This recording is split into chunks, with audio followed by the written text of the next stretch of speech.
സർവകലാശാലയിൽ പ്രതിസന്ധി തുടരുന്നതിനിടെ ഗവർണറുമായി കൂടിക്കാഴ്ച നടത്തി vice chancellor Mohanan Kunnummal. SFI അക്രമം ഭയന്നാണ് സർവകലാശാലയിൽ എത്താത്തതെന്ന് VC പറഞ്ഞു. സർവകലാശാലയിൽ അക്രമ സംഭവങ്ങൾ ഉണ്ടായിട്ടില്ലെന്ന മറുപടിയുമായി SFIയും സിൻഡിക്കേറ്റും രംഗത്തെത്തി. VCയുടെ കടുംപിടുത്തത്തിൽ സർവകലാശാലയിലെ ഫയൽ നീക്കം താറുമാറായി. സർവകലാശാലയിൽ ഭരണപ്രതിസന്ധി ആരംഭിച്ച് 15-ാം ദിവസമാണ് VC മോഹനൻ കുന്നുമ്മൽ വിഷയത്തിൽ പ്രതികരണത്തിന് തയ്യാറായത്. തൃശൂരിൽ ഗവർണറുമായി കൂടിക്കാഴ്ച നടത്തിയ ശേഷമായിരുന്നു VCയുടെ പ്രതികരണം. ഈ യൂണിവേഴ്സിറ്റിക്ക് വേണ്ടിയിട്ട് എന്നാണെന്ന് പറയുക, DYFIക്കാരെന്നാണ് പറയപ്പെടുന്നത്, ആരാണെന്ന് എനിക്ക് അറിഞ്ഞില്ല. എന്നിട്ട് അവർക്ക് സംരക്ഷണം ഒരുക്കാൻ വേണ്ടി 100 പോലീസുകാർ അവരുടെ ചുറ്റും നിൽക്കുക. എന്നിട്ട് എന്താണ് VC അങ്ങോട്ട് വരാത്തതെന്നാണ് ചോദിക്കുന്നത്. VCക്ക് അങ്ങോട്ട് വരുന്നതിന് പേടിയൊന്നുമില്ല. അപ്പം ഞാൻ ഡോക്ടറാണ്. ഡോക്ടർ എന്ന നിലയിൽ ഞാൻ ചെയ്യേണ്ടത് എന്താണ്? Prevention is better than cure. എന്നാൽ VC ഭരണപ്രതിസന്ധി ഉണ്ടാക്കുകയാണെന്നും മോഹനൻ കുന്നുമ്മൽ സർവകലാശാലയിലെത്താതെ ഫയൽ നീക്കം തടസ്സപ്പെടുത്തുന്നുവെന്നുമായിരുന്നു സിൻഡിക്കേറ്റിന്റെ മറുപടി.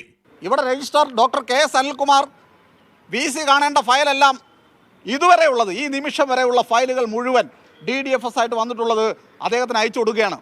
ശരവേഗത്തിലാണ് തിരിച്ചു വരുന്നത്. ആരാണ് അദ്ദേഹത്തിന് ഫയൽ നോക്കാൻ അനുവദിക്കാത്തത്? പച്ചക്കള്ളമല്ലേ പറയുന്നത്? വിദ്യാർത്ഥികളുടെ സർട്ടിഫിക്കറ്റ് വിതരണം നിലച്ചതുൾപ്പെടെ 15ഓളം ചോദ്യമുയർത്തി SFI സർവകലാശാലയിൽ വൈസ് ചാൻസലറെ പ്രതീകാത്മകമായി വിചാരണ ചെയ്തു. RSSന്റെ സ്വന്തം മോഹനൻ കുന്നുമ്മലെ ഈ സർവകലാശാലയുടെ VC ആയെങ്കിരിക്കുമ്പോൾ ഈ സർവകലാശാലയിൽ പഠിക്കുന്ന വിദ്യാർത്ഥികളുടെ ചോദ്യങ്ങൾക്ക് മറുപടി പറയാൻ അങ്ങേക്ക് ബാധ്യതയുണ്ട്. ആ ചോദ്യങ്ങൾ കേരളത്തിലെ വിദ്യാർത്ഥികൾക്ക് വേണ്ടി ഞങ്ങൾ SFIക്കാർ അങ്ങയോട് ചോദിക്കുകയാണ്.